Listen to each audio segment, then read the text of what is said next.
ओडिशार आगामी दिन उद्योगपति मानू आम आमंत्रण जनाऊँ यही एक नूतन उद्योग प्रक्रिया। यह एक फ्लाई आश इटार व्यवसाय जहाद्वारा कि आप फ्लाई आश बाली क्रशर टेस्ट और सीमेंट मिसाई उन्नत धरणर इटा निर्माण करें।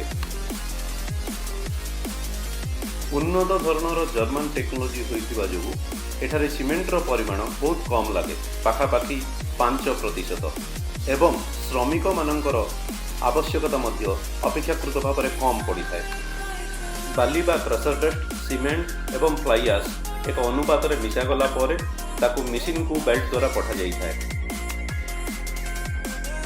तापर मशीन रे पट्टा बा पैलेट सेट करा जाए एवं मोल्ड सेट करा जाए ऊपर माल पका जाए। ऑपरेटर जनक माल खेला मशीन रे बहुत उच्च वाइब्रेशन दि जाए जहाद्वारा कि एका थरे 20टी 9 इंचिया इटा किंबा 18टी 10 इंचिया इटा प्रस्तुत होता है।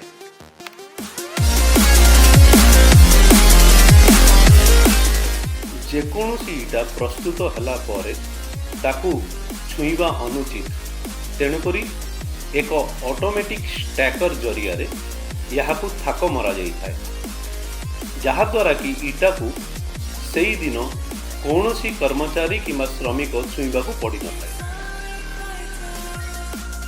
यह जो भंगा इटा जनित क्षति बहुत कम हेबा संगे संगे इटा बहुत सुंदर एवं मजबूत होता है।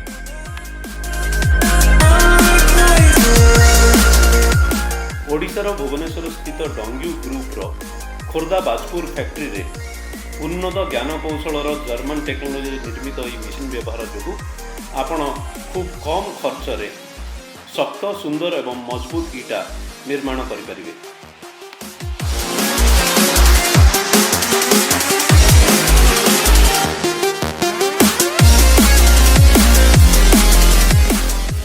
गोटे मेसीन रे आपण मोल्ड बदलाई फ्लाई आश इटा, concrete block, hollow concrete block, tile एवं अन्य कंक्रीट प्रोडक्ट्स निर्माण करें।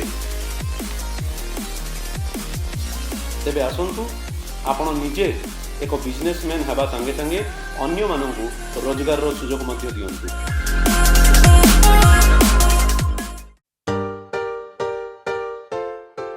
केवीआईसी तरफरु प्रतिटी प्रोजेक्ट उपरे 35% जाए आर्थिक सहायता प्रदान करा जाउछि।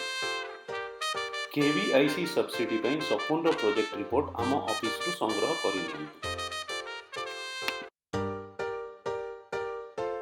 एही मोबाइल नंबर माध्यम रे आम सहित जोगाजोग करंतु एवं आमर भुवनेश्वर स्थित ऑफिस एवं खोर्धा बाजपुर स्थित फैक्ट्री परिदर्शन करंतु।